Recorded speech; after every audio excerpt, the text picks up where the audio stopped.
Bato balati bilamba te bodukila bango bilamba akini kwasi Extrait de l'audience publique de tribunal européen à la garnison de Kinshasa-Gombe. Siégeant moitié répressive au premier degré, en procédure de flagrance ce lundi 7 avril 2025 dans l'enceinte du camp Mufungola, sur l'avenue des Obéries dans la commune de Linggola, en ville province de Kinshasa.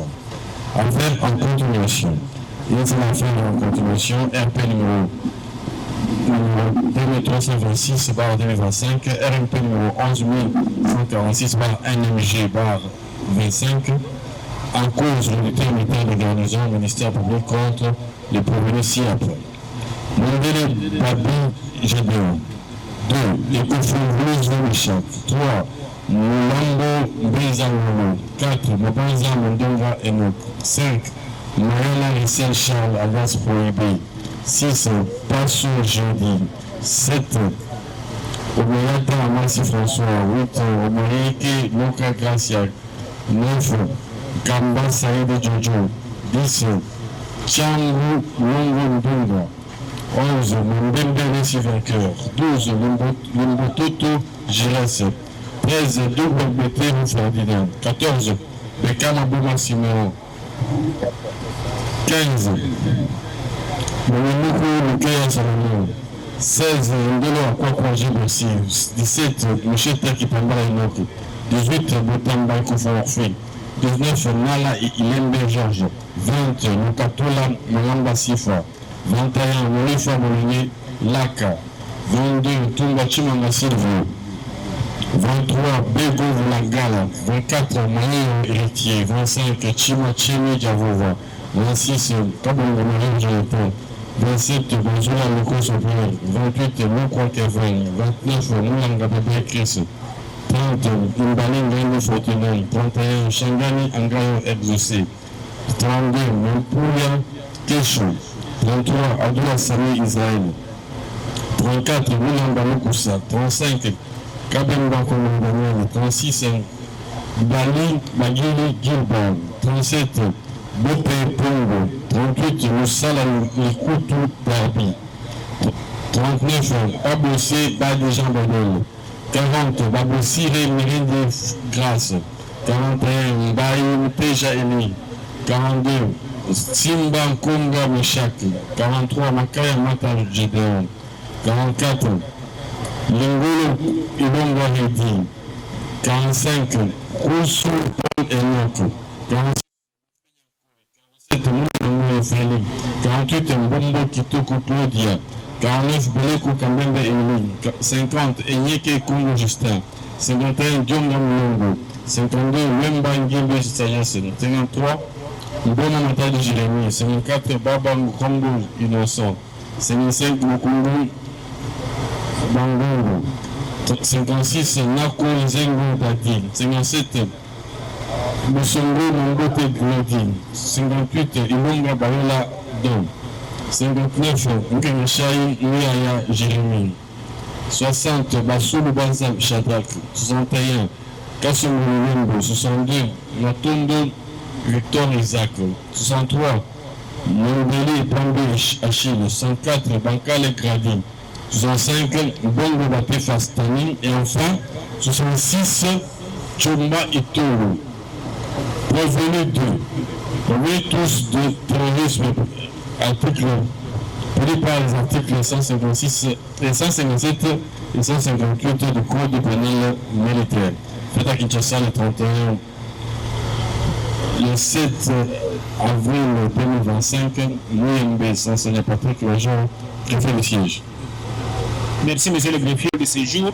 RP numéro 2326/25, RMP numéro 11 146/NMG/25, en cause auditeur militaire de garnison ministère public contre les prévenus que le greffier vient de faire appel, poursuivi pour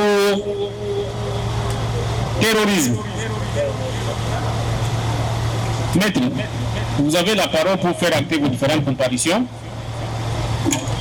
Et le tribunal tient à savoir, à faire connaître aux parties que nous avons une partie des prévenus. Il est déjà 13 heures passées. Comme on est tenté de les extraire petit à petit, nous préférons déjà débuter avec ceux qui sont là. Donc le tribunal se déclare saisi pour ceux qui sont là et les autres viendront au fur et à mesure. Au lieu de patienter, comme la fois passée, on avait perdu beaucoup de temps.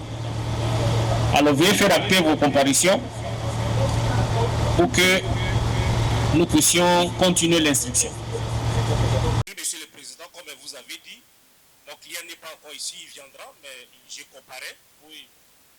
Pour les prévenir, Kabemba Kongolo Daniel, représenté par son conseil, Maître Jito Kayolo, avocat pré-cour d'appel de Kinshasa, Matete. Merci, maître. Merci beaucoup. La de la police nationale congolaise a été chargée d'examiner et de déterminer l'âge approximatif des prévenus selon la réquisition sur RP numéro 2326/2025 et RMP numéro 11156/NMG/2025, siégeant en procédure de flagrance du tribunal militaire de garnison de Kinshasa-Gombe le 28e jour du mois de mars 2025 par le major magistrat Rouakare Safari Christian. Nous jurons devant Dieu et la nation d'accomplir les actes de notre ministère en honneur et en conscience. Ainsi nous faisons les rapports ci-après. 1.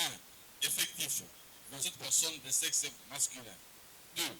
Moyens de travail, examen clinique basé sur l'anamnèse ainsi que sur le développement physique et psychique. Radiographie du bassin pour tous les 27 patients. 3. Résultats, avec détails en annexe.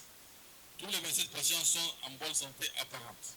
Patients âgés de 18 ans ou plus, 20. Patients avec âge approximatif de 18 ans, 4. Patients âgés de moins de 18 ans, 3. Fait à Kinshasa, docteur Kamara Crispin, médecin traitant, docteur Chokunda Florence, spécialiste en imagerie médicale, et enfin le commissaire supérieur, docteur Dangama François, commandant de l'hôpital central de référence. Les patients reçus: 1.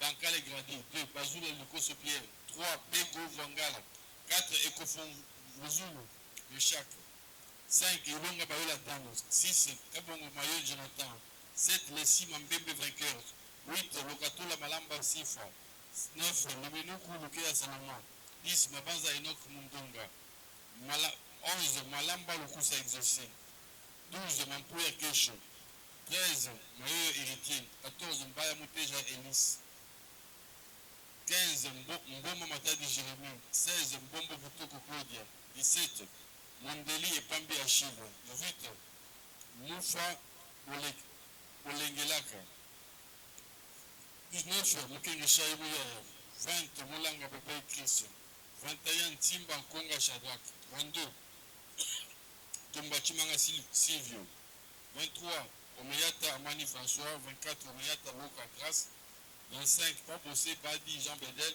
26 Passo Jeudi et 27 Chimachemi Yavova. Revenus âgés de moins de 18 ans ou plus et patients âgés de 18 ans ou plus. 1. Bankale Gradi. 2. Bazoula Lekosopien. 3. Ekofon Vozulu Meshak. 4. Ilonga Bayola Tan. 5. Lesi Membe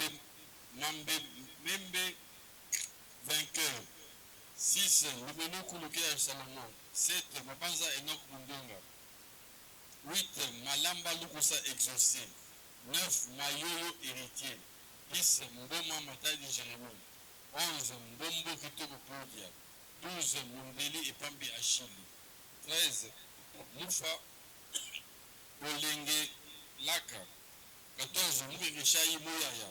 15. Simba Nkonga Shadrach. 16. Tumbachimanga Silvio. 17. Omeyata Amani François. 18. Omeyata Loka Grace. 19. Passo Joline. Et 20. Chimachemi Yavova. Patient avec âge approximatif de 18 ans. C'est le numéro 4. 1. Kabo Mayo Jonathan. 2. Mampouya Kesho. 3. Mayo Mouteja Elis. 4. Pabosé Badou Jean Bonel. Patient âgé de moins de 18 ans. 1. Bego Vangala. 2.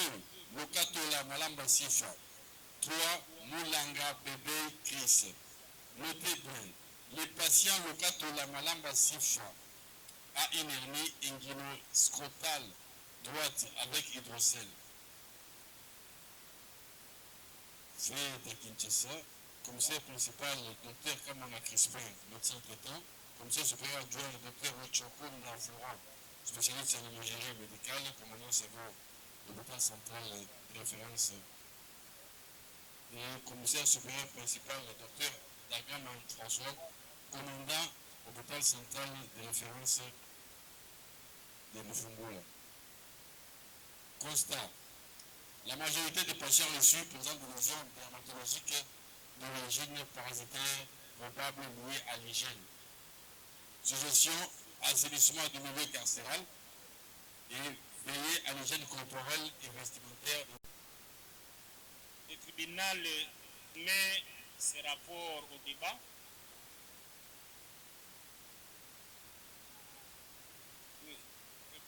On avait requis le médecin avec 28 noms, mais c'est pour eux que lors de leur acheminement à l'hôpital, on avait conduit 27 personnes, 27 prévenus. Il y a l'un qui n'a pas été repris, mais dont nous avons demandé qu'il retourne à l'hôpital. Donc il y a un seul cas, et l'autre que vous avez soulevé la fois passée. Nous avons aussi un autre patient qui présentait une certaine déficience. Nous avons voulu que le médecin puisse nous déterminer quant à ce qui concerne son état mental. Donc ça fait 2 autres prévenus qui sont par devant le médecin. Et pour ceux qui sont ici présents, le médecin dit que 4 ont un âge approximatif de 18 ans. 3 ont un âge de moins de 18 ans. Et 20 sont âgés de plus de 18 ans. Voilà. Ministère public, votre avis par rapport à ce rapport médical?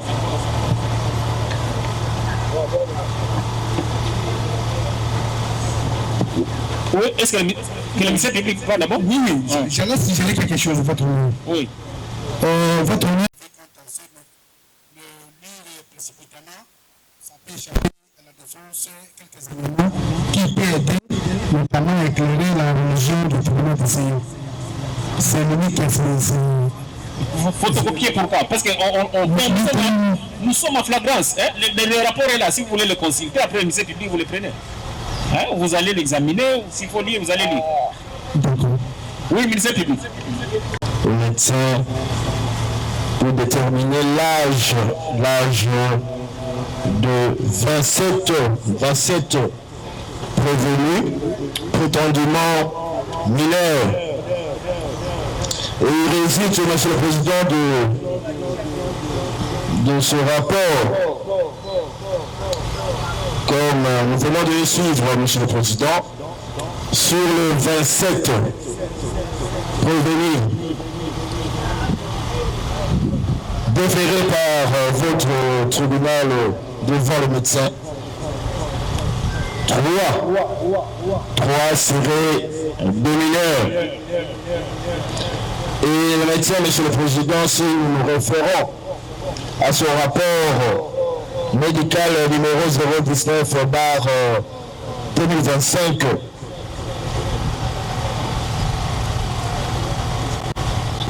l'examen, Monsieur le Président, avait consisté, Monsieur le Président, comme nous sommes en train de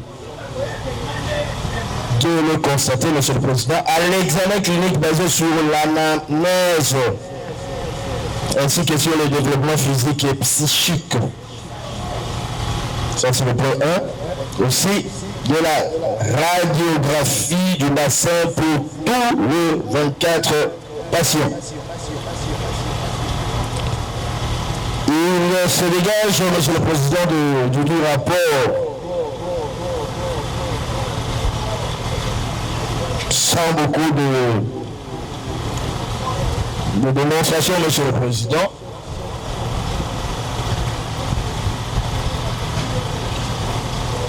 Que le rapport, plutôt le médecin,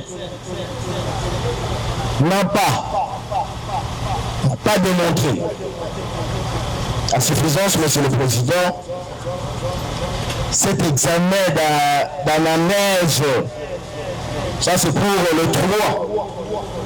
les 3 prévenus, Monsieur le Président. Nous citons Bego plutôt, Fulangana, Moulanga, ainsi que l'autre, Monsieur le Président, Lokatola Sifa. En quoi avait consisté cet examen clinique basé sur l'anamnèse? Ça consistait à quoi, Monsieur le Président?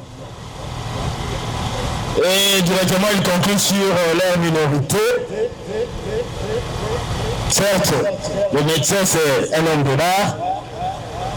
Mais, Monsieur le Président, son rapport, on ne s'en fie pas, Monsieur le Président. Nous, à notre niveau, nous pensons au regard de ce qu'ils ont fait comme déclaration devant l'OPJ et devant le ministère public, voire devant votre auguste tribunal, Monsieur le Président, qu'il y ait vraiment des contradictions. Nous les considérons comme des mineurs, ou plutôt des majeurs, Monsieur le Président. Tantôt, ils ont déclaré, Monsieur le Président, être âgés de moins de 18 ans, tantôt plus de 18 ans, Monsieur le Président. Et le médecin qui les a tous examinés, Monsieur le Président, n'a pas eu à démontrer avec beaucoup de détails, Monsieur le Président, à quoi avait consisté cet examen, Monsieur le Président. Il se limite juste à préciser que l'examen avait consisté à ça. Notre niveau, Monsieur le Président, nous pensons que ici, Monsieur le Président, sous réserve de votre décision, et le soumettre encore à une expertise d'un autre homme de l'art, Monsieur le Président, parce que nous sommes convaincus, Monsieur le Président, au regard de tout ce qu'ils ont commis comme bévue acte de terrorisme, Monsieur le Président, que ce sont des majeurs. Ce sont des majeurs, Monsieur le Président.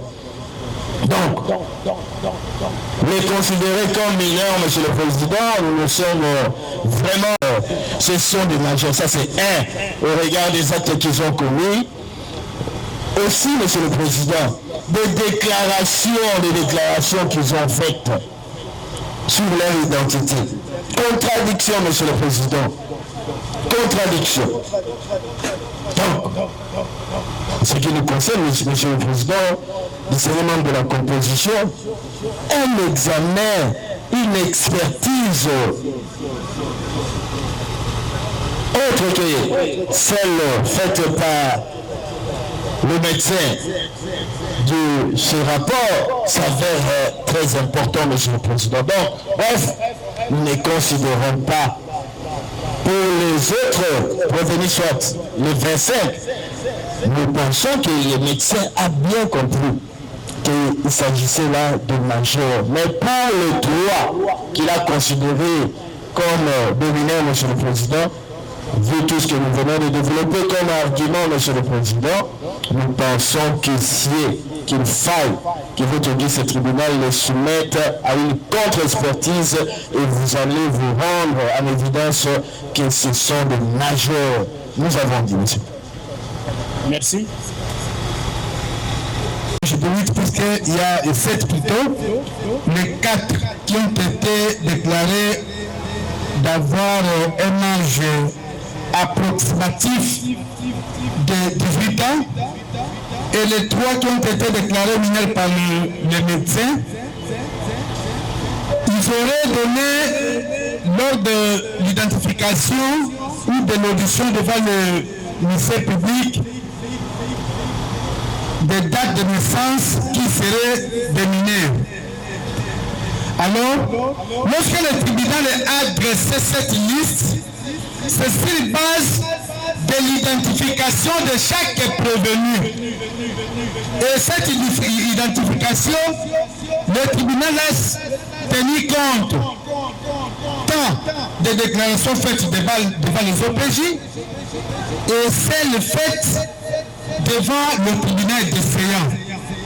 Si nous partons à cette hypothèse du ministère public, nous allons nous rentrer dans les articles 114 du Code judiciaire militaire et nous irons encore plus spécial portant protection de l'enfant dit. Cette disposition dispose ceci, Monsieur le Président. Lorsqu'il y a conflit entre la minorité et la majorité, c'est la minorité qui prévaut. Votre honneur. Et lorsque le ministère public dit à la police, les prévenus ont décliné les âges de la majorité. Et devant le tribunal défaillant, les prévenus ont décliné, ils ont des âges de moins de 18 ans. N'est-ce pas, il y a un problème de droit. Et ce conflit de droit a été résolu par la loi portant protection de l'enfant à son article 14. Pour la défense, avant d'examiner même le rapport médical, nous disons que lorsqu'il y a contradiction entre la majorité et la minorité, le législateur congolais a tranché ces conflits en optant pour la minorité. Et j'aimerais, si l'autorisation du tribunal, de faire appeler les 7 prévenus, ceux qui ont été déclarés ayant l'âge approximatif de 18 ans, et les 3 prévenus que les médecins ont décliné, ils sont mineurs. Comme ça, la défense peut avoir un mot quand, dans ce rapport, si le tribunal nous autorise, que les prévenus se mettent à côté de leur conseil. Oui, c'est 4 et 3, hein? Oui. Vous avez le rapport, mais vous avez fait lecture des noms.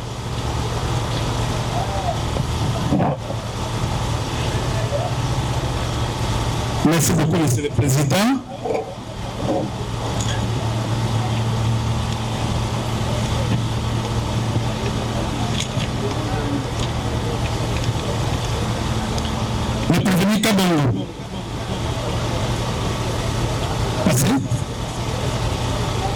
Prévenu Mampouya. Prévenu Mampouya.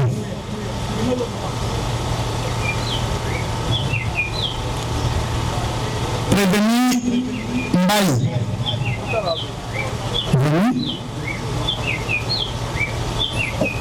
Prévenu Pabosse.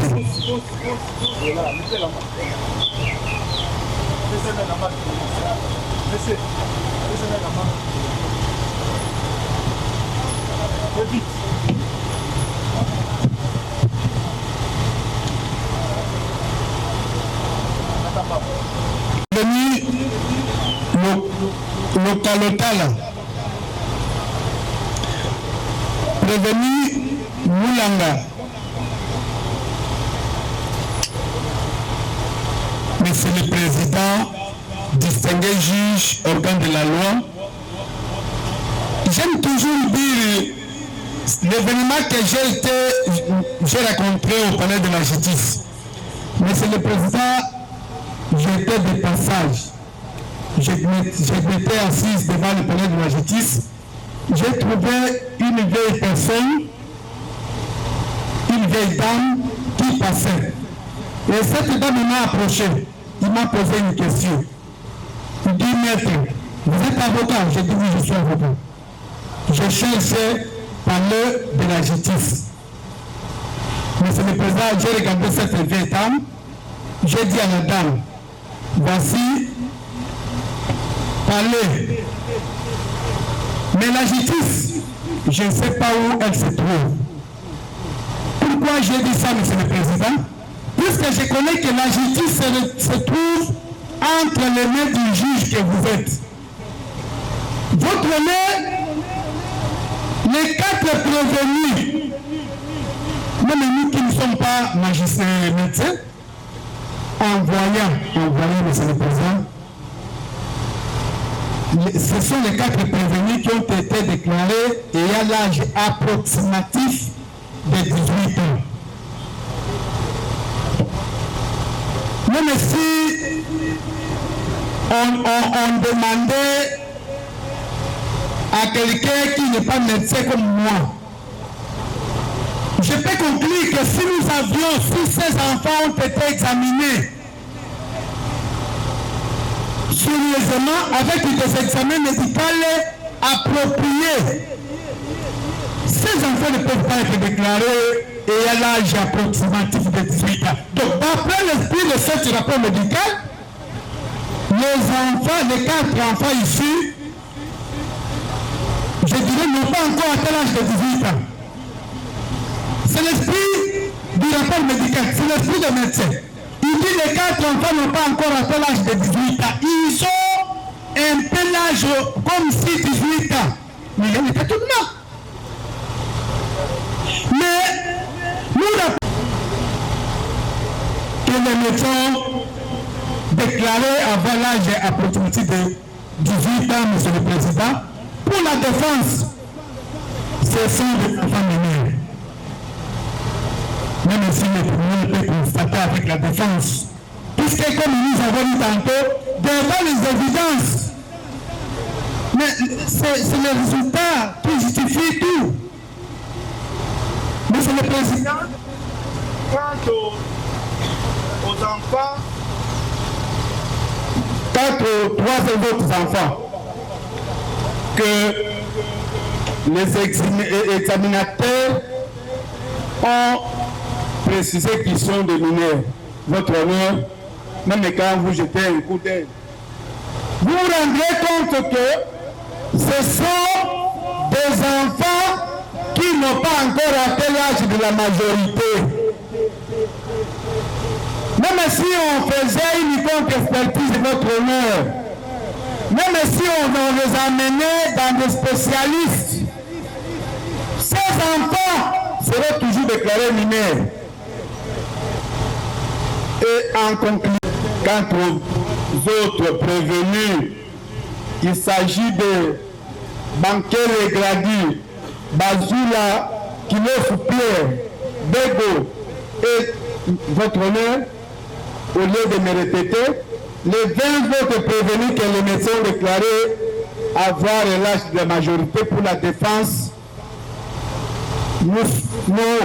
cette fois-ci, nous nous rallions au propos du ministère public selon lequel il sollicite une contre-expertise.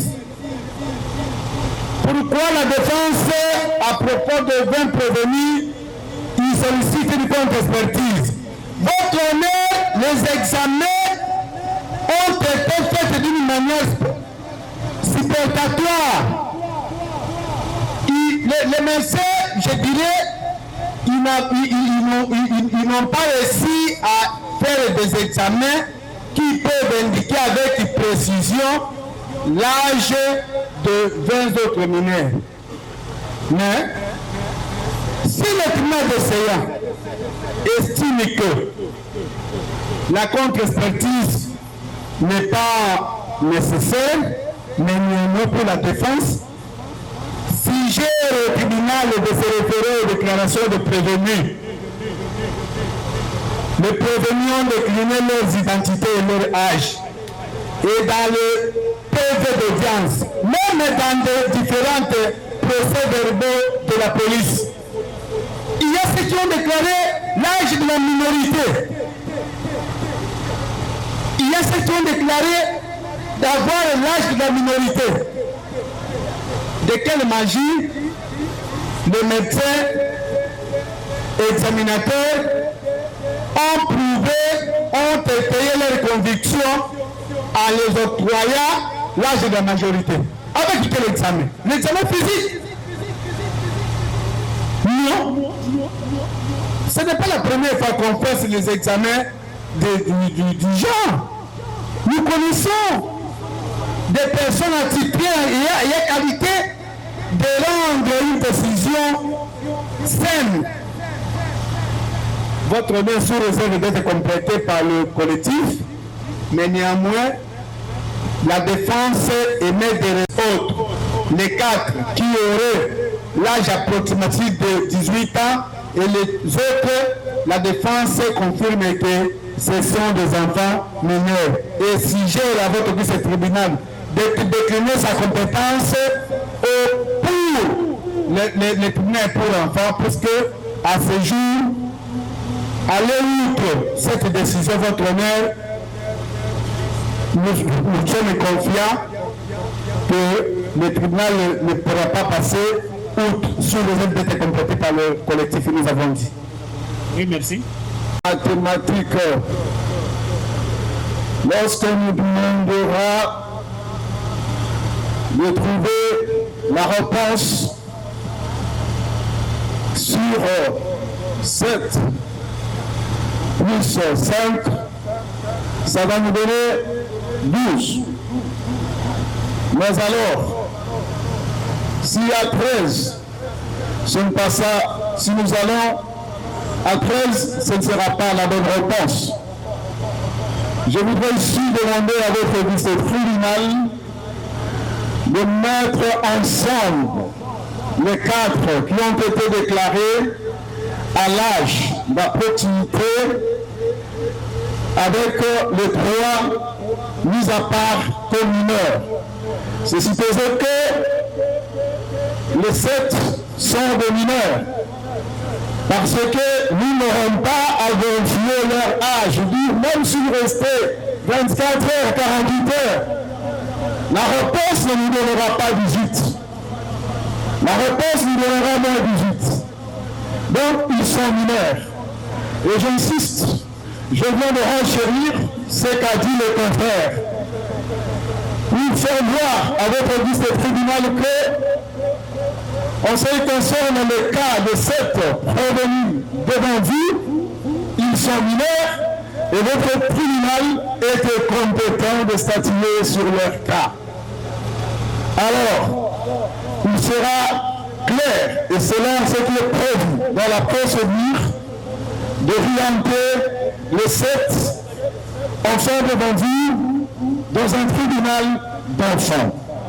Et pour le reste, nous allons nous mettre ensemble avec l'officier du ministère public qui a sollicité de pouvoir revenir encore à l'examination. Parce que quant à lui, il y a eu d'erreur. Il y a eu d'erreur Alors, nous nous rallions avec l'officier du ministère public pour le reste. Et nous sommes d'accord qu'ils peuvent revenir encore à l'examination pour nous permettre de découvrir quel est l'âge réel de ces prévenus. Je dis et je vous remercie. Merci, maître.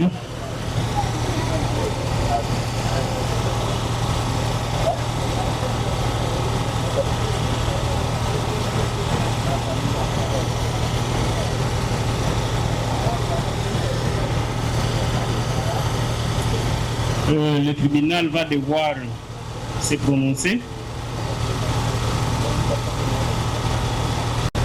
En date du 28 mars 2025, après identification des 66 prévenus, poursuivis de flagrance dans l'enceinte du commissariat district de la police nationale congolaise au Kalufungula, le conseil des 28 prévenus ont soulevé la minorité d'âge de leurs clients et par conséquent de l'incompétence personnelle du tribunal de CA à leur égard. N'étant pas tous munis d'actes d'état civil, le tribunal a pris l'exception en délibéré pour décider de requérir l'expertise médicale en vue de déterminer les âges approximatifs des concernés. Ainsi, à la même date, une réquisition médicale a été adressée au commandant de l'hôpital central du Kalufungula pour examiner les dits prévenus et déterminer leurs âges approximatifs.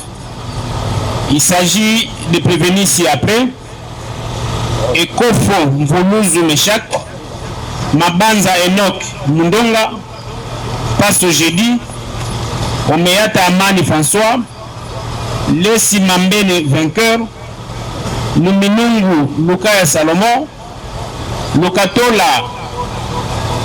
Malamba Sifa, Moussa Bolenge Laka, Tumba Chimanga Silva, Bego Vangala, Mayovo Héritier, Chimachemi Diavova, Kabongo Mayo Jonathan, Basila Likoso Pierre, Moulanga Zebei Chris, Mambuya Kesho, Malamba Lukusa Exaucé, Pabo Sebadi Jean Bedel, Mbaye Muteja Elis, Simba Konga Shadrach, Mbombo Kitoko Claudia, Mboma Matadi Jérémy, Longa Bayola Dan, Mukengeshai Mouyaya, Mundeli Epangi Achille et Bankale Gradi. Après examen des prévenus précités par les médecins, un rapport d'expertise médicale a été produit, lequel a fait l'objet d'un débat entre les parties pour un jugement à intervenir. De la recevabilité. Conformément à l'article 246 du Code judiciaire militaire, qui dispose que quelle que soit la manière dont elle est saisie, la juridiction devant laquelle le prévenu est traduit apprécie sa compétence d'office ou ses déclinatoire, et si le prévenu ou le ministère public attend faire valoir des exceptions concernant la régularité de la saisine ou des nullités de la procédure antérieure à la comparution, il doit à peine d'irrecevabilité et avoir le débat sur les fonds déposer un mémoire unique. S'il y a plusieurs prévenus, tous les mémoires doivent également être déposés avant le débat sur les fonds et le tribunal statue par un jugement motivé. Sur base de ces dispositions, le tribunal de CA devait déclarer irrecevable les requêtes des prévenus, faute de mémoire unique déposée par ces derniers. Cependant, les exceptions soulevées étant d'ordre public, celles-ci peuvent être soulevées à tout moment avant la clôture des débats et même le tribunal peut également les soulever d'office.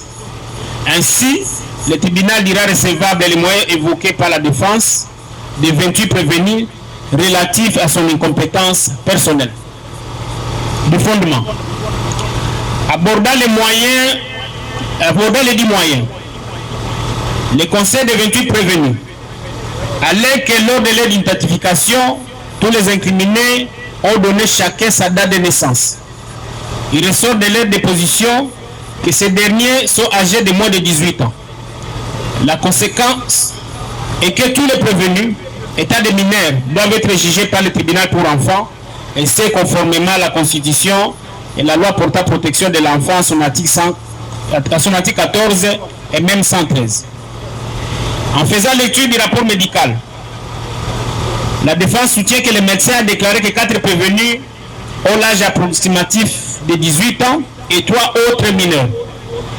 La loi portant protection de l'enfant a déjà tranché à ce qui concerne les doutes par rapport à l'âge donné par ces rapports. Ces 4 prévenus sont des mineurs, même si le médecin a déclaré qu'ils ont des âges approximatifs à 18 ans. Et pour les autres 20 prévenus, déclarés majeurs par le médecin, la défense sollicite une contre-expertise car les médecins n'ont pas donné leurs âges réels. Le ministère public soutient à son tour que les prévenus veulent se soustraire de leur juge naturel, qui n'est rien d'autre que le tribunal de CA.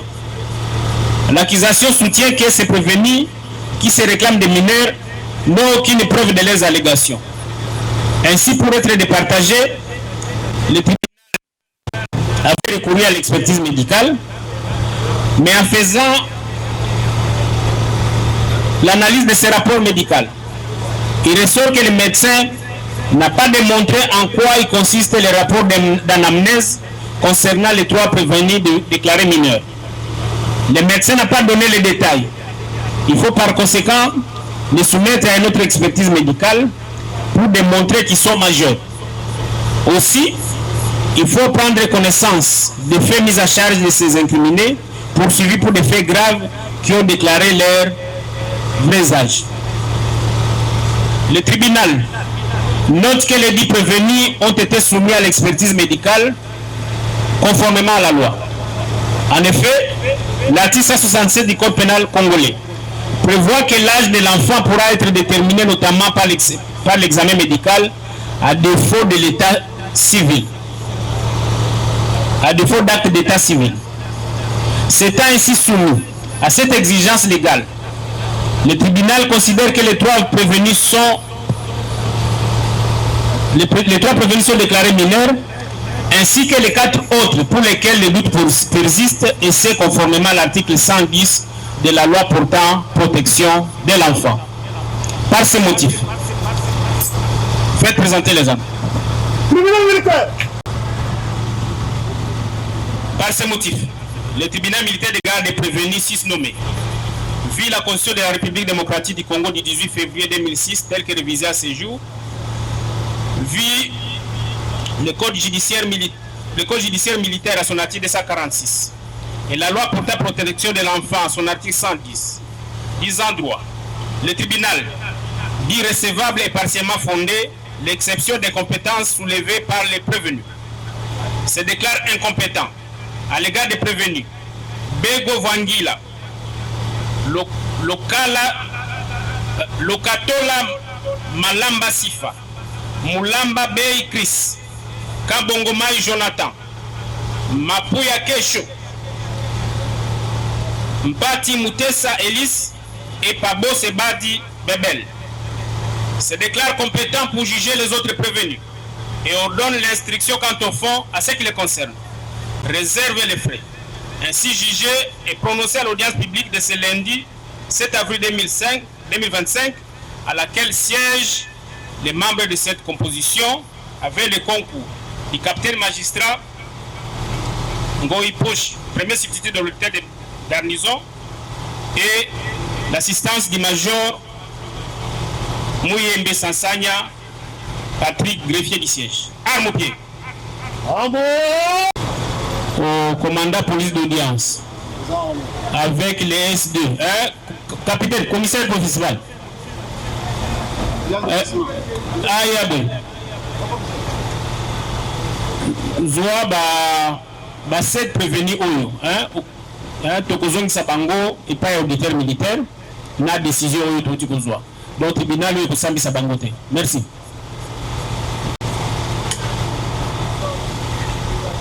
Nous continuons l'instruction à ce qui concerne les autres prévenus.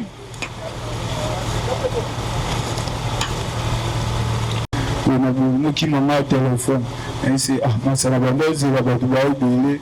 On a chat crédit, on a vendu gana bandozi. O ka si o wana tinga kimi na téléphone. Azope téléphone et puis si etikala amande.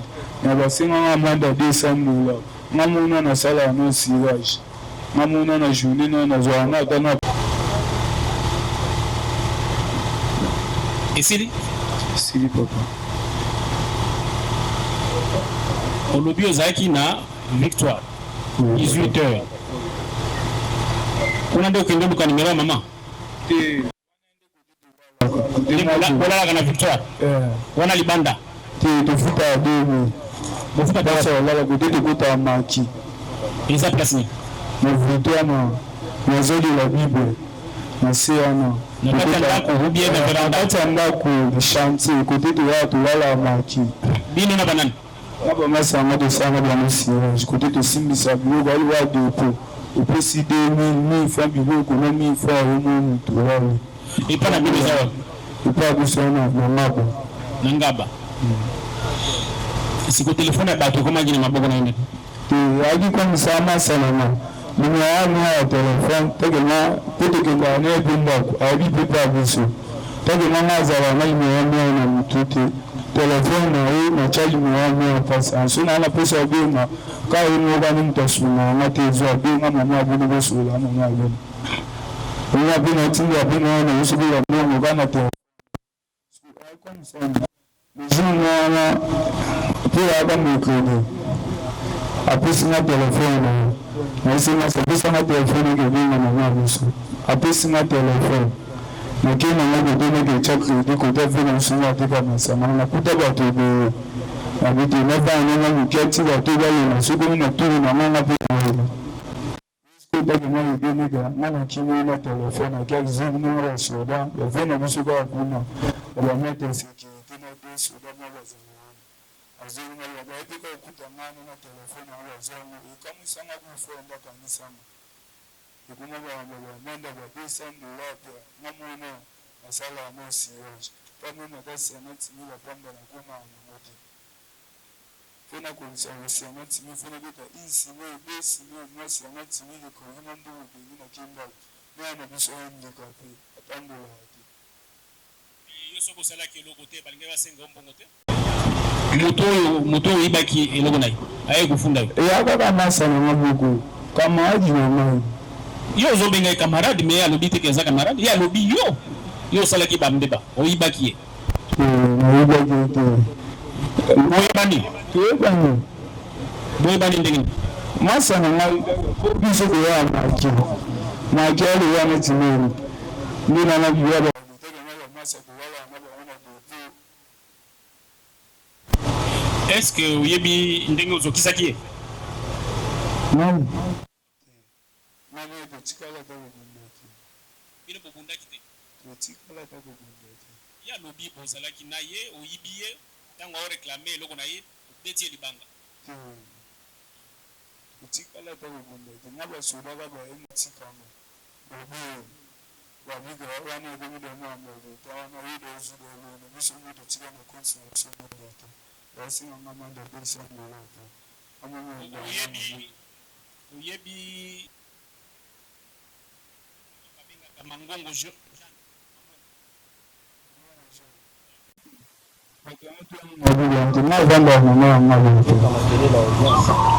Yo samba kitu. Pevi na yuza.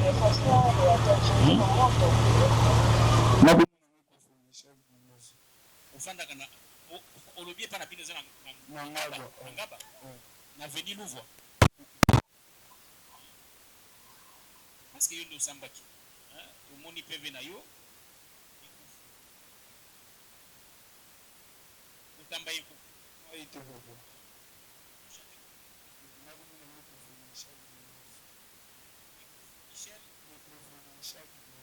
ba moni yo ozwi libanga ozokisi mokolo tamba te bobo kufanya kazi utamba ne akuna to wajina kwa kashini azawa motamba zawa Azao, la luga wana piki monte da. yepe comme on est pour faire là. Yepe comme on est jusqu'au bout de l'automne. Aujourd'hui va prévenir. Yepe pas le biaza moibi. Hein? Yepe ndimi que ibagi eloko batu. Mais bakanga ko ibona yenda kubiyana ndinako. Alikuwa papa tuchome zikomboza na zero na mara pena timasa mama.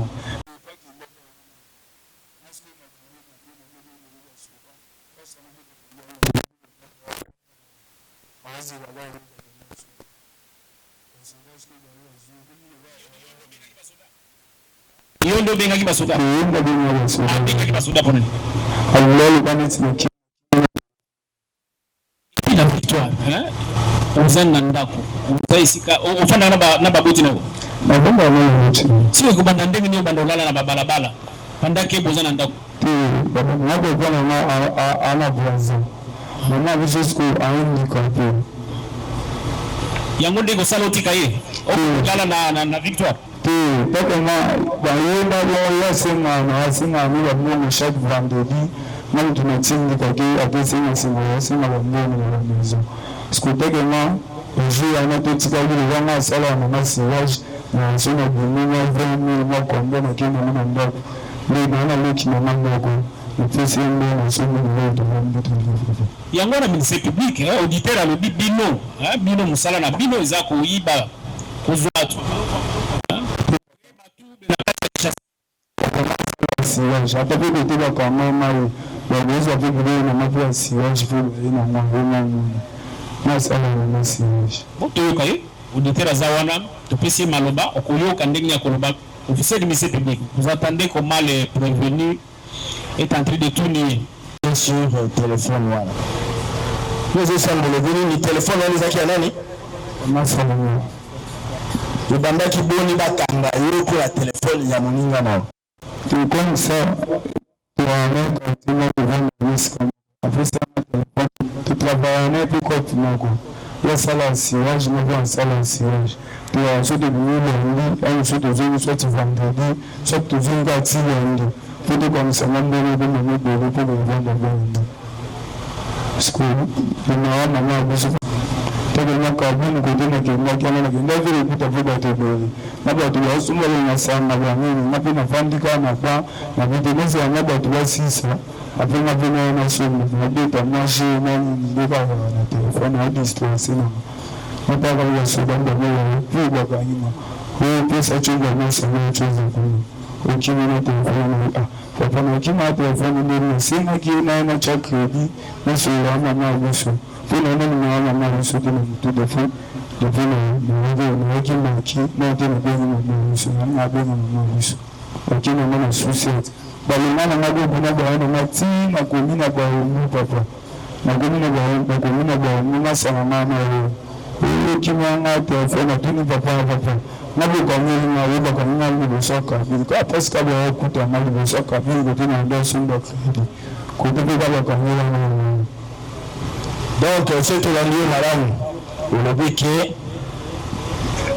vous avez écouté ça, vous que la canda qui est pour la téléphone, c'est qu'on y a ça, vous ou un funda qui est parce que vous dites que le téléphone, on voit qu'il a beaucoup à mon ingana.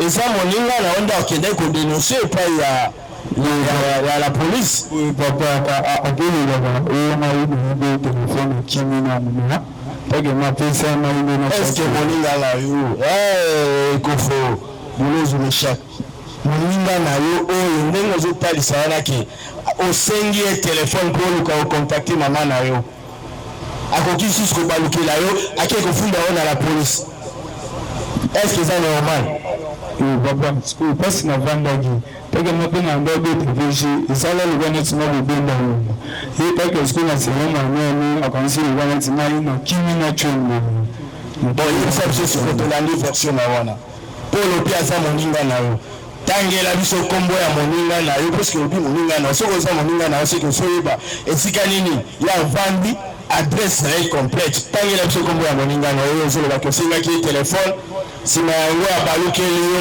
ake kofunda na la police moninga na ngade na ngade passe kuyo ni passe il passe à nani oh ils a PV na oti nous signalons monsieur le président que vous devez chercher parce que il s'agit du PV de Ecofo Olozo Mishak.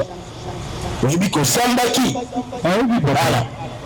Mais l'élément où il s'est dégagé dans le PV nayo, les hôtels, c'est qu'effectivement, il y a des points avec un téléphone. Oui, mais mon on est distraire tribunal. Mutafunda kiyo kombo naye Kisenga Gaspard. Yenda za plaignante nao. Yenda za victime ya makambo yo salaki. Alobi ete azalaki na kati ya vite. Bakawaki au place. Bakanganga la victoire. Voilà. Kaka na commune ezali voisine. Na ya kala mo isika bakangaki onde mozoba. Ye papa na kasavu. Tembe ka yezo tanga komba moninga na lokuta pour distraire biso mais PV nezo eko rattraper. Moto afundaki yo komone Kisenga Gaspard.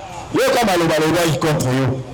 alobi ke ya banda kalembe ndeyo kotisi loboko ne na kati ya vite ndo bengi telefone na yo azalaki na ona kati ya nani ya na kati ya véhicule ndo boye okangamaki alobi asolo to akosi makambo akosa te tokolakisa tokodemontre alobi asolo to akosi ninga na oti azali wapi afali wapi abanda na ngabo na nga bapesa biso adresse parce que bavocat oza assisté na moni bavocat baza ebele wana est-ce que moninga no wana adresse na eza parce que biso toza na kombo na adresse ya oyo afundaki ya vanda na masashi na vanda na adresse complète parce que il fallait otalisa bavocat po bamema alo bakeli na ngani afundaki oprouve biso makambo wana biso toza na adresse mobimba ya Gaspard Kisenga. Est-ce que vous avez que Basalaki PV a saisi ici monsieur le président le PV de saisie du téléphone vous avez que téléphone oyo ibaki bakangaki yango na maboko ya OPJ pesi na bazongi selaki yango mokolo na yango oyebi yango baprograme ya bazonga na maboko lakini maboko ya OPJ timasa na mama apesa na misu na maboko bazongi selaki ye est-ce que master na yo wana ozoba master na yo nde komone Gaspard komone ni puisque vous reconnaître que bazongi selaki mais comment ozotanga yango ozolingo distraire aza plaignant olobi PVA ya kokanga telefone oyo ozwaki na ya kozongisa mokolo na yango ezali mpo ndimi acte wana esalaki eza malamu acte oyo pozaki wana eza acte ya malamu loba eza malamu te c'est-à-dire ozwaki telefone ya moto mosusu na makasi telefone moto mosusu ndeli makasi nazwaki mais parce que soki ozwaki wana makasi te lelo olingo otelema liboso ya tribunal te aza moninga na yo est-ce que ndenge tozali awa oza na moninga na yo azwi telefone ozwi osengi ye na boboto na kimia telefone abalukelaki noso donc nde eloko bazolamela yo mosala na yo yango wana mais yo ozolingo distraire tribunal olingo talisa tambola na petite vitesse ntango yango ezolembisa nde opusani wana pa otie maboko na yo ozwi nde na okazi wana ozwaki ovandi wapi ovandi na ngaba na ngaba na sikoyo na ngaba bakangaki yo wapi na ngongani ala 18 bongo ngaba ti 18 yo obanda osala naona il reconnaît que le dit téléphone avait été saisi et restitué au propriétaire, monsieur le président. Vous allez tirer toutes les conséquences du droit quant à ça. Nous avons... Merci beaucoup. Et prévenir. Donc, bateau, bazongi saki téléphone à bateau, ils ont policier. ba policier nde bazongisaki yango. Donc tiki auti koloba baye kokanga yo nde bazongiseli mokolo telefone eloko na ye. Ki batana sala ko tunga ubalite. Ya binde ba mtu ana na bide sebe deja sala ba jumutama kwa kuna nina ndeni na ulitina. O na ibina zote kwa tu ekomi na maboko na yo, hein? Police récupérer yango na maboko na yo bazongiseli mokolo telefone. Wana ezani. Le point tribunal, oui, la défense. Merci votre honneur pour la parole que vous nous accordez. Nous voulons tout simplement demander à votre auguste tribunal si le PV du prévenu est disponible sur votre table pour qu'il nous permette de jeter un coup d'œil. Oui, continuez, on va vous remettre les PV. Continuez si vous avez encore à dire, on vous remettra les PV. C'est ça l'essentiel. Nous voulons d'abord prendre connaissance de ces PV. Donnez la parole à votre confrère. Oui, maître. Monsieur le Président, nous ne cesserons pas de se répéter. Puisque nous sommes en matière de flagrance.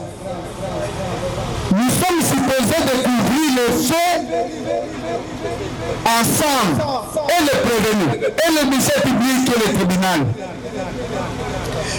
Vous êtes confrontés avec des évidences. Le ministère public, avec des divergences, voulais-je dire. Le ministère public dit autre chose. Le prévenu dit autre chose. Mais la grande question que la défense se pose, d'où tient le ministère public ses propos? Puisque ici, on doit vous rappeler que vous êtes saisi des faits. Le ministère public n'a qu'à vous donner les faits dont il a déféré le prévenu et lesquels faits le tribunal a le pouvoir d'instruire, de poser des questions au besoin, faire comparaître des personnes qui peuvent élucider les zones d'ombre. Puisque notre client soutient qu'il ne connaît pas la personne dont le ministère public a été de faire allusion. Pourquoi nous faire gober des choses qu'il n'a pas dit? Oui, commandant pour l'audience. Bon, avant de savoir si le tribunal a retrouvé les procès verbaux qui est entre nous-mêmes, nous aimerions que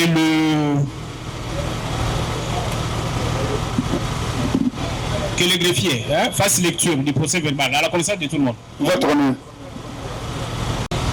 Résident à Kinshasa, sur l'avenue Ponanga, numéro 56, au quartier Christ-Roi, dans la commune de Kasavubu.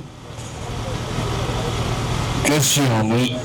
Nous étions au bord d'une moto en direction de l'avenue Victoire, arrivé sur l'avenue Kasavubu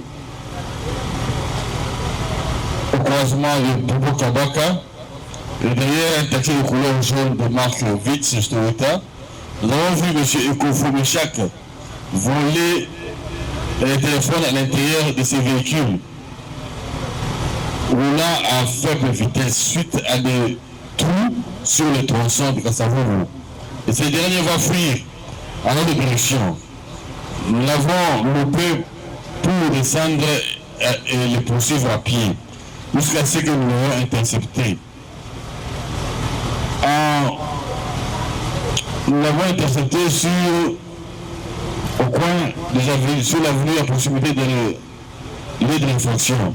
Et nous l'avons conduit à notre office pour l'auditionner. Instruction. 2. Instruction.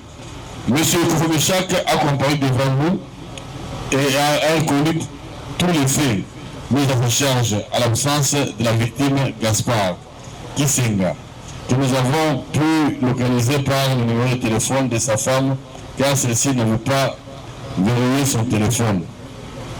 2. Constitution de faits. Au regard de toutes les preuves que nous avons à l'égard de M. Kofomichak, dont l'infraction de vol avec menace fut prévue et punie par les articles 79 et 80 du Code pénal ordinaire numéro 2e, peut être retenu à la charge de ces derniers que nous détenons devant vous, que nous déférons devant vous pour compétence. Je jure que le présent PV est sincère, OPG et l'âme.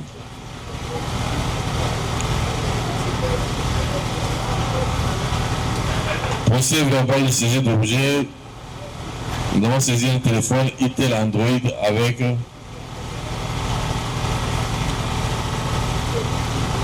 caméra à l'intérieur. PV d'édition du prévenu Ekofobolo Zobichak. Antécédent judiciaire connu, aucun. Et connaissez-vous avoir volé à quelqu'un son téléphone Itel?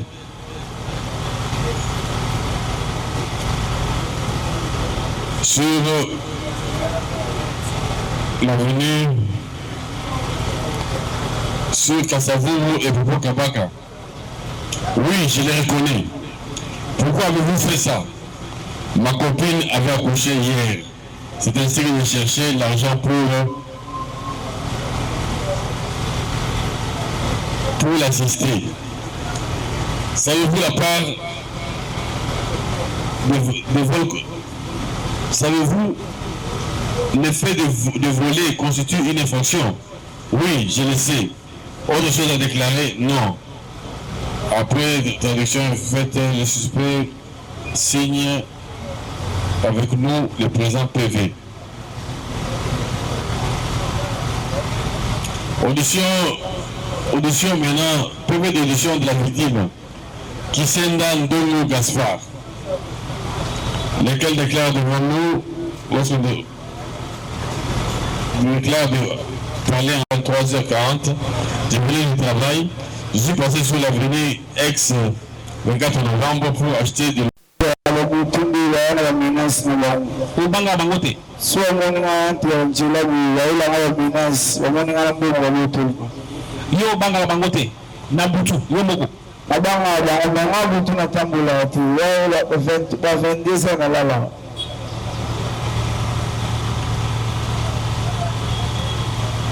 Siko ministère public ya lobi oza kuluna. Oza parmi bato ba ibaka na balabala. Bato ba boto ba kabilo kwa bato. Eloko nini kolakisa ke yo oza kuluna te. Parce que yo lobi oza fazer oza kuluna te. Bino nyozo oza ka place moko. Eloko nini kolakisa ke yo ibaka te. Mais auditeur alobi ke yo oza moi. Maiba te ntona ibia loba maiba te. Ana tu wakanga kana boto tulugo na zo tulugo. C'est la première fois que nous sommes dans l'audience. Mais nani tuna ya OPG ya lobi atuni yobo. Yo aussi sala bambe baibele na machette na ba machette. Yango nozana ba cicatrice na nzoto. Wapo za ba cicatrice. Ngana cicatrice. Oh, cicatrice ona utaga. Oza zoksa mpona mbongo na. Banani? Kaba kuluma. Vous avez un donc écrit na bino na bango. Te. Oza zoksa wana moyo. Na moyo kodini. Ukota ya Comex. Oui, bi bango. Ba bazokisa kiyo. Babu ba fazer ba wana libanda. Bango pe ba fazer bazala kuluna te. Amona na ngalo amuka wana libanda. Ba fazer pe bazokisa ka batu. Yo lobi yo za fazer za likambote ba kuluna nde uzate me ba bazokisa kiyo ba fazer lokola yo. Ba za ibulu. Bango pe babundaka, bango pe bazokisa ka batu. Wana ibiti. So yibi bango pe lobi bazala ba fazer. So yibi bango bien. Na yibi kibu na ba te pena ya kongo na watu. Yibi ka ba fazer ba. O yibi ndenge bazala fazer bazala kuluna te. Ndenge za ndenge ya waza. So ba kuluna bazaka ndenge. On a évité. Ministère public. Il s'est dit pas comme et il dit qu'il ne vole pas. Il a été blessé par ses collègues. Comment pouvez-vous comprendre qu'est-ce qu'un phaser, qu'est-ce que c'est un koulou? Par rapport à ce que lui-même est en train de dire, avez-vous des observations ou des questions à poser? Voilà, je te tangi tout le monde cicatrice à l'hypothèse en haut. Na avant-bras, na c'est juste tout le monde aussi. Na c'est wana. Tala siko melongi na yo. Awa na litama. Tout le monde aussi. On mati sous côté likolo wana. On a souvent depuis l'endroit. Voilà. Siko ba cicatrice wana nyonso tu. Ya nini? Yo sabisi ba cicatrice wana. Oyo ezalaki ndenge libanda ezala oyo ndako alingi babenga vie alingi babenge masa te nabenge masa boye atianga gilet bongo ya moto na litama te oyo sikoyo nazokango na koya oyo nde bakatanga yango na comex bongo bakataka yo kaka bagilet ovandi boye otimitiki baye bakati yo gilet ba te mpo eza fazer il faut se corriger toujours de la chose motuna fazer na koloni la cuisine ngala la ga libanda ma keso kulu na ojo ba koloni la sala ba désordre ndenge lo baki ba koloni ba kanga ki wana oyo lo baki la ki na nani ya transport kicha transport voilà bitumbiza la kitu bitumbiza la kitu te ngayo bite ngane na una lala na bitumbeza la kite wala kululu wana bite na yemo samba kyalo biki bakanga kiyo bawo bande ko gundeza bakululu osamba kite na lobibo ngo na PV na olobike bakululu na babundaki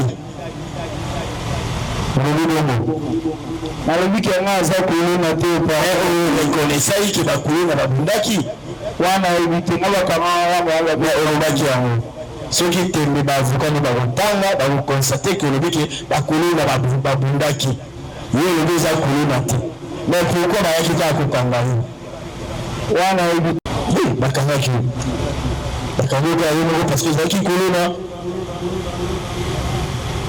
mpe olobi kaka ke naza na babilembo ya gilete nde eza moto abitumba te ana nekirite me bakulu na oyo ezolo basalaki baula za bakiruni wana ebite bango nde wana bango jusque kaka bikuta bacommerce batambola wala wana na bazana yango bakangi osambi nde yango oyo balambeli bakangaki oyo na ngonga minui osala bitumba wana ebite papa koterorize kobundabunda kutudia ordre public yomoko yosamba apozoloba yango major greffier nazala na zone te anote ke bagilete anote ke yomoko reconnaître tosula bakobunda nani oyo bakangaki elongo na yo azali awa te nga bakanga mona bakita transport na lala tini bila na abu nga bakanga na muntu te. Merci, monsieur le président. Nous n'avons plus de questions. Merci, la défense.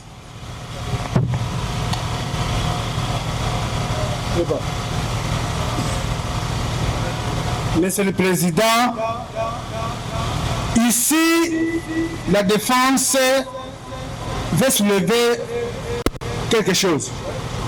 Mais le ministère public, au lieu de présenter le fait et de poser des questions de fait aux prévenus, le ministère public fait allusion aux cicatrices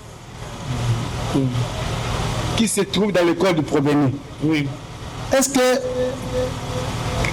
que les cicatrices qui se trouvent dans le corps du prévenu à faire devant le tribunal de séance? Oui. Parce que les circonstances que le prévenu a de cicatrices ne peut pas justifier son arrestation. Il n'a qu'à présenter les faits de la présente cause. Mais nous avons des questions à faire poser au ministère public.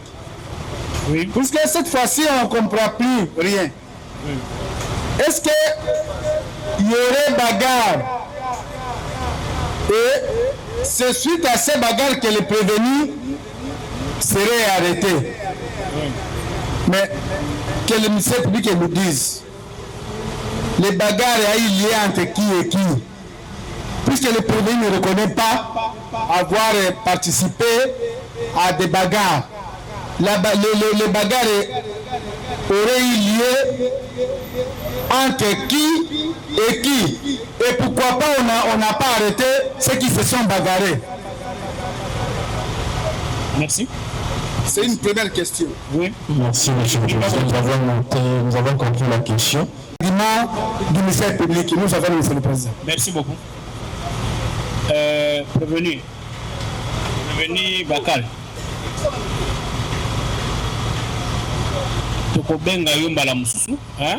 Pour na lelo, zonga place na. Le tribunal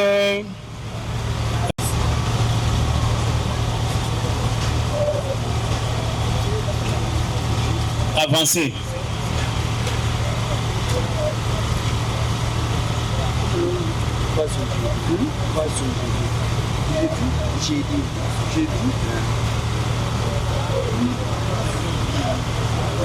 Prévenir passo. Pesa papa. Yo bakangela ki wapi? Papa ngaba kana na cité toka place na vanda. Wapi? Na cité kitoka place na vanda. Bakanga ki ponani? Papa na ngai na uti na ngakutika pusu.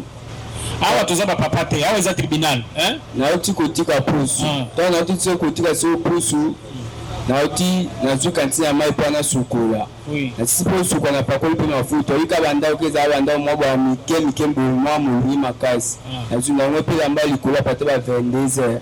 Na ba iko bukaka bui kan porte anda kubunga pe bope na ga iso na vandi. Na bupola ka mulunye pe na zo pe pana kota na la. Na kota ka be papa mo bo bode bu ya likala bu ya kainga. Wo papa na sele ni. Wo ya kuna ngana kuluna. Ndio tunang'ango sa tatouage cha kuluna naweza kuna nteni etini kana ni pusu.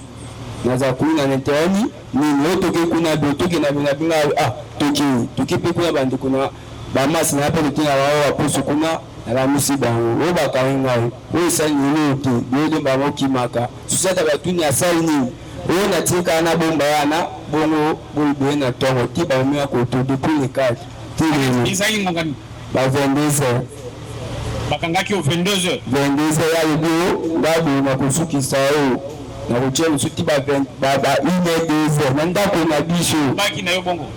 Bongo ya kusukisa ngai. Osambaki. Na sama kipete aibisa bali kinala mituna ipa police mo bien sur cette cité kitoko. Bonga na muibi ngai ba. Yo botama. Na botama na mboka papa. Mboka ni. Bongo. Kombo papa ni. Papa na paso jeudi kama ya kufa. Kombo mama. Bosa ya kufa. Uzana mwasi. Na mwasi te papa. Na mwamke. Utanga. Na tanga. Usuwa na klasi. Promesse. Usa msani. Pusu papa. Ufanda kwa. Nafanya kana sitegi. Wapi? Sitegi to papa. Ndio wapi? Kwa kote kuna utaba wai kuna utaba ndaka mike kuna. Kwa panya baombu. Kinga Baombu. Na barumbu.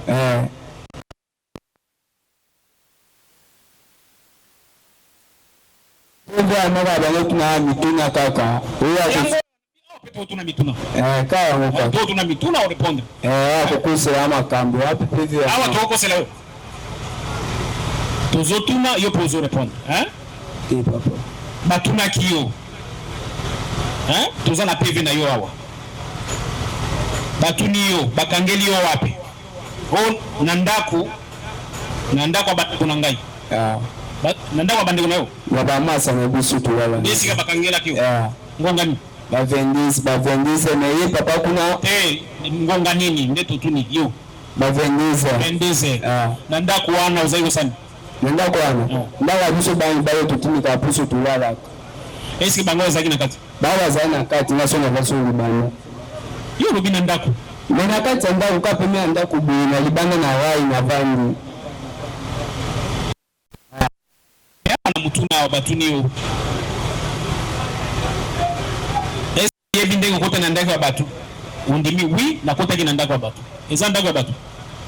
ou bien ça ya bino ndako ya biso to ezaki na ndako ya bato o changer mbala moko na ndako ya bato awa kasi koyo totini yo eso zaki na ndako ya bato oui nazaki na ndako ya bato te na bino na ndako na bisa ba mibazi o to yala ko tutika ba pusu batuni yo ozaki kosala nini wana o nakotaki kana kati me batuni ke yo za moyibi oyibaka na butu o nasi nayiba mbala mibale pamba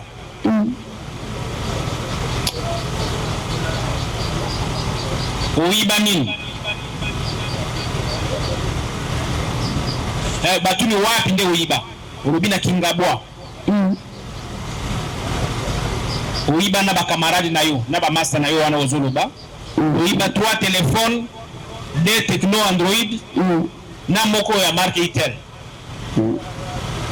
batuni yo za na ekiri na yo za ekirini yanga bamaster na tutika pusu nde bobengaka nini ekiri na yo wana ndeni biso ya mikor amikor balobi rusi ekiri rusi nde amikor biso ya tutika ba pusu kwa papa nde barusi rusi ya mikor ok oyoka soki ministère public akoloba bongo po awa batuni yo ekiri ya bato oyo basaka bambeba olobi azo mpepe libanda na okota na lala papa mobo ala so be libanda na nyabu na wa libati na folipo porte na okota na lala ka kuna papa mobo lokate na biso ya abango ganga ona na papa zanga yi na jina yote na sale yi na yi yote na lipelo yote na posa okota na lala na ndao na msaba mbai donc pour avoir la libanda ça qui na 2h du matin na bani papa ofandi te soko ofandaki bainga baganga te me bagangi moyibi bakangi yo tozotalisa yo ozowanga 2h du matin yo moko ozoreconnaître ke ozalaki libanda ya 2h du matin na ngonga wana ya mabe wana ya 2h du matin nde ofandi libanda mpe oreconnaître ke bagangi moyibi lolenge wana nde bakangaki oyo oyebi papa Jacques nayebi ete papa na ngai nde victime nde plaignant na plaignant nde ye oyebi ete nayebi ya moto wana te papa mais reconnaître obaki na kati ya parcelle ya papa Jacques na 2h du matin nde bosambaki na preuve sikoyo yo okota na kati ya ndako ya motu na 2h du matin oyo oyebi te parce que le bureau wana oyebi te mpona osalama soki eza mpona koyiba te olongwa bonde oye awa ya kisasa mpo banda koyiba te papa na ngai te nayiba na wakutu olongwe bonde oye awa olobi ke bato te bakufa ovanda otala nani ngai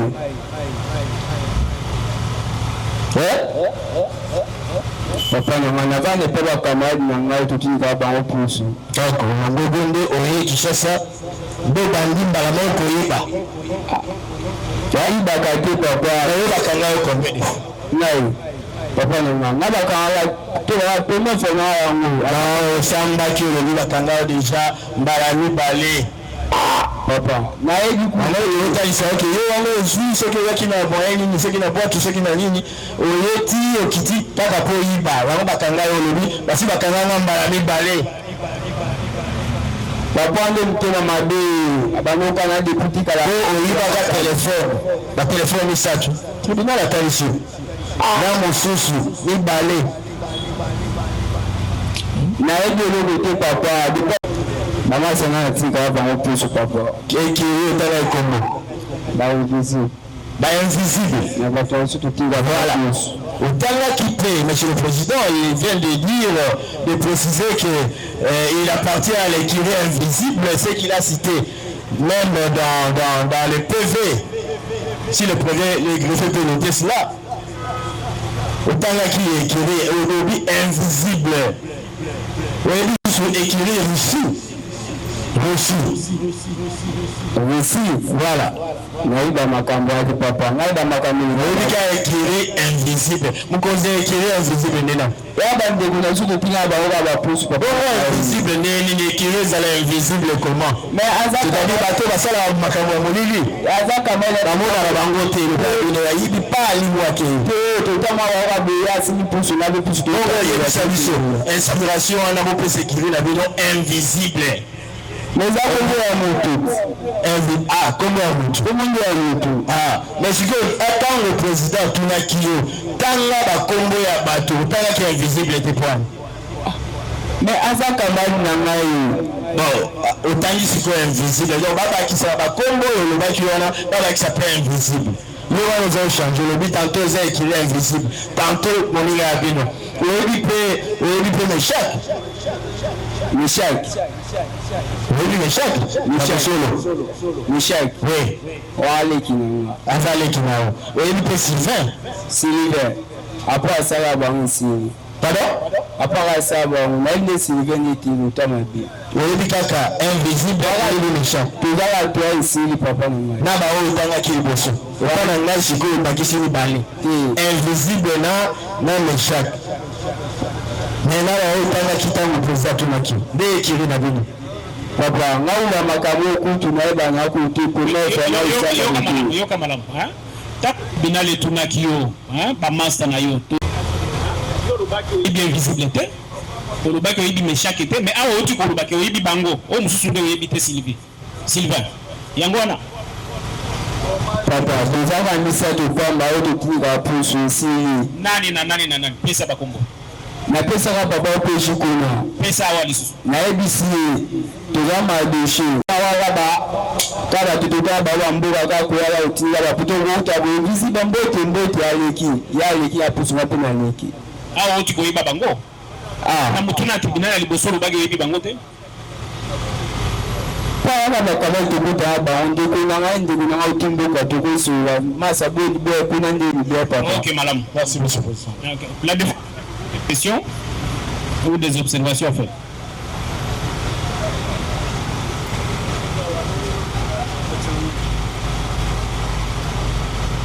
Monsieur le Président, nous n'avons pas de questions, mais nous allons en tirer les conséquences des droits au moment opportun. Merci beaucoup. Zonga place na yo. À la barre.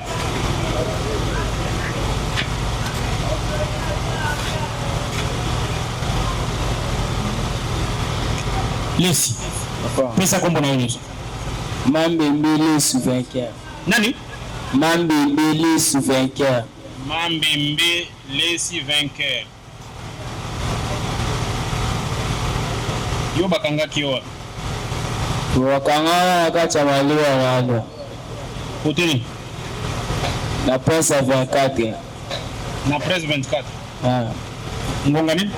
Amui ya 14. 14. Mamone la kio. Mamone la kio. Na ebi. Oya na yo ba iba kandio kambala moko. Pamba. Ezala pas tous les jours on a mori. Ezalaka? Patrouille ya ba policier.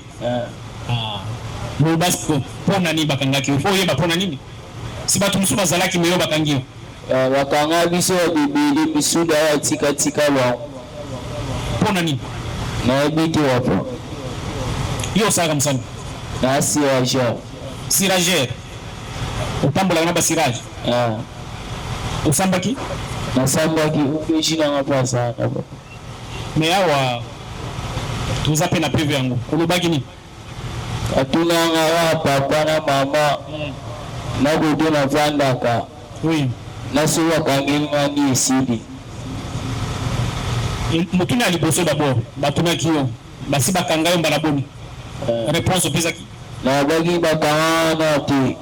Mia walubi mbala ebele. Yo moko yebite. Basi bakangayo bakanga kayo. Upishi na wasana baba. Si yango na tozo tanga watu. Mutuna mususu. Pona nini? Obi ngana za fazer. Na za fazer na ibaka biloko abatu.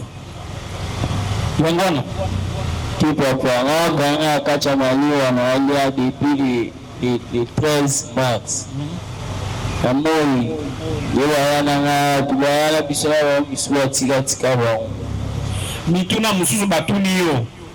Est-ce que yebi ke ko sala ndenge wana za mabe ko kote la batu ko beta batu ko sala ki terrorisme ndenge opeja komia opesa ki opesa réponse ya nona yo opesa ki te nilo basuka olobi pe lokote maebiri tu bapabo kanga kwa sai tu kanga mali wa uchi makinyanya asu anda afakata alia mali wa barumba wa kaninga oyoka ki obiter na ibandeli ndenge procès bandaki ata sikoyo ndenge azoloba ya lobi bino bion pass lesi mambembe lesi yo na baninga na yo boza parmi batu bazangisi batu kimia wana mboka tungoza wanga mugu wakanganga pe wanga muku yo kande mongongo pe se chanja omela kanwa makanga na moko c'est comme ça lesi mongongo na yo ka zaka bongo kanga bo tambola kana bana matambula pe wanga muku tomoni ndenge uzokana ilongi uzokana ni ubazukisa uzukisa bande na wasi raish na vile ya fazavi wabudu wa mbu na wazukisa bana ndi bazukisa kama fazavi nda EST kote akadiku ministère public, vous avez entendu les prévenus. Bon, on a lu ses dépositions. Il y a, pour certaines questions, il n'a pas répondu. Mais il dit lui-même, sur son procès verbal, dit qu'il a déjà été arrêté plusieurs fois. Et qu'on lui reproche d'être parmi ceux qui font du terrorisme dans la ville. C'est ce qui est dit sur le procès verbal. Et il n'a pas répondu à d'autres questions. Est-ce qu'il y a des faits pour lesquels il a été arrêté parce qu'il dit qu'il était en train de manger? Lui ne faisait rien et s'étonne comment il a été arrêté. Avez-vous des explications par rapport à ça?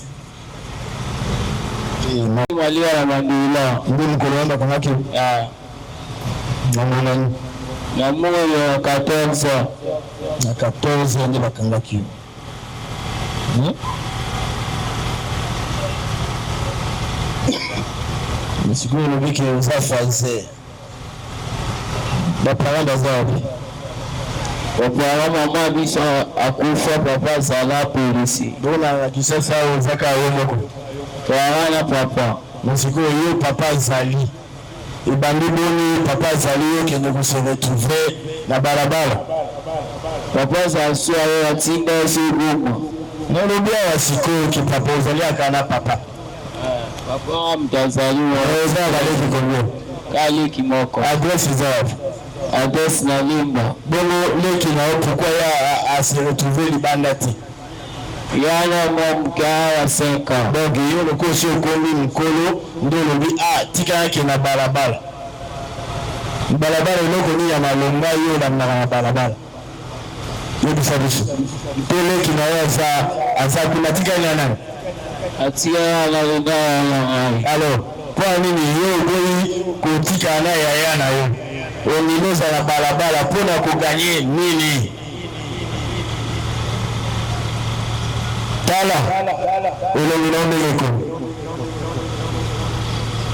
nalitama awa eza ba bilembo yanu mofasa bazongisa ya vie est-ce que eloko ozokuta nango na balabala okosepela ovanda ya balabala ka mpona biloko abi sekosoki osomesai na yango omesai na yango mpongo wana aza mwana ya ndako biloko ya boye ndenge ezoloba wana ke awa bazokisaki yo awa mpe bazokisaki yo ozala na famille eza na kisasa yayano wasama na molingo nini to mpe eloko nini ozosepelisa yo mpo yolalaka libanda donc osepela na vie ya bitumba eza boye vainqueur bapeshe koba vainqueur donc oyo alongaka kaka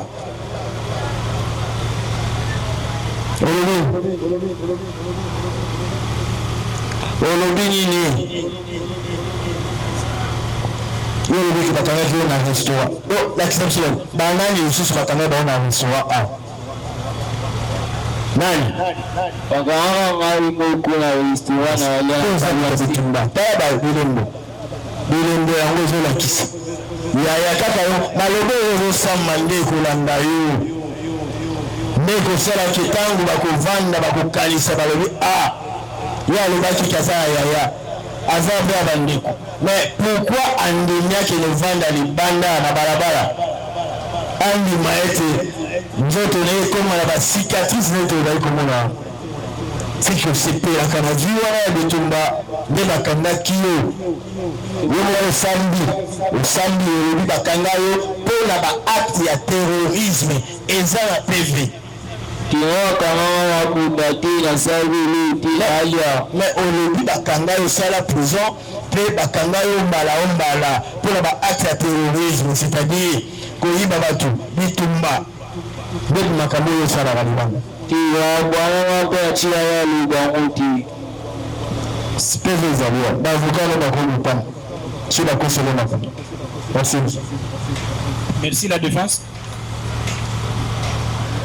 Oui, maître.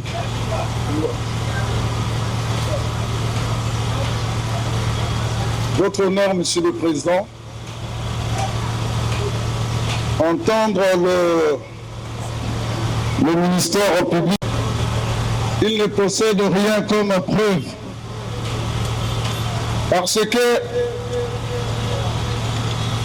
le droit, nous sommes dans un cas de flagrance.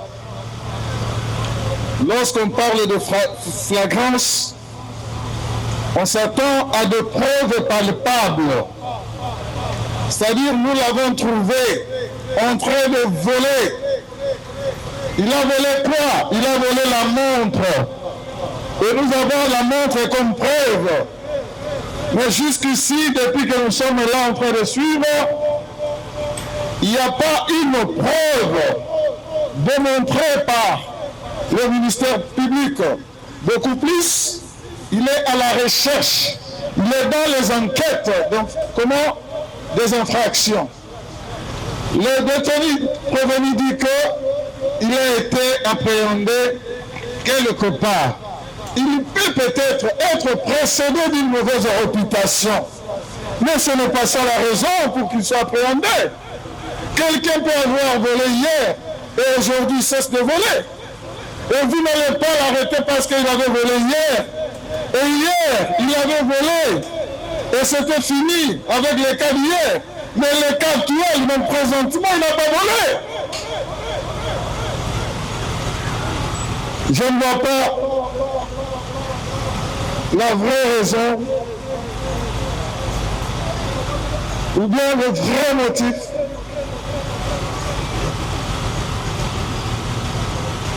évoqué par le ministère public, ou bien sur base de quoi il est en train de reprocher le prévenu.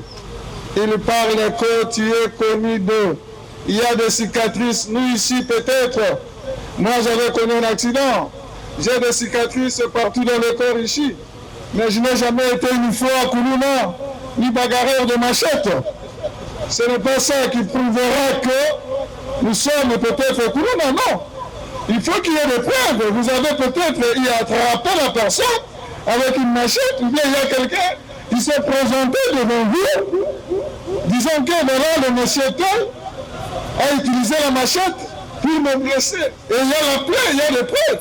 Nous sommes en droit et nous sommes en pénal. Le pénal, c'est 1 plus 1 égale 2. Je dis et je vous remercie. Merci, maître. Prévenu. Mambembe. D'accord. Wana place ozali kolia. Place ozali kolia bakangaki bato mosusu. Bakanga biso bino nyonso bozali wana. Biso nda sati. Bakangaki yo nani? Bakanga wana moko. Yo moko. Bato mosusu bazali pe wana. Bato mosusu bazali wana le kandida na bato mosusu ba uchukanga. De babando pona bato yo akokanga. Yo kanisi ba pona ki yo pona. Baebi ke na bona nga mona ga ya kabumbashi. vagabondage. Ok, merci. Zonga place na yo, tokopinga mbala musu.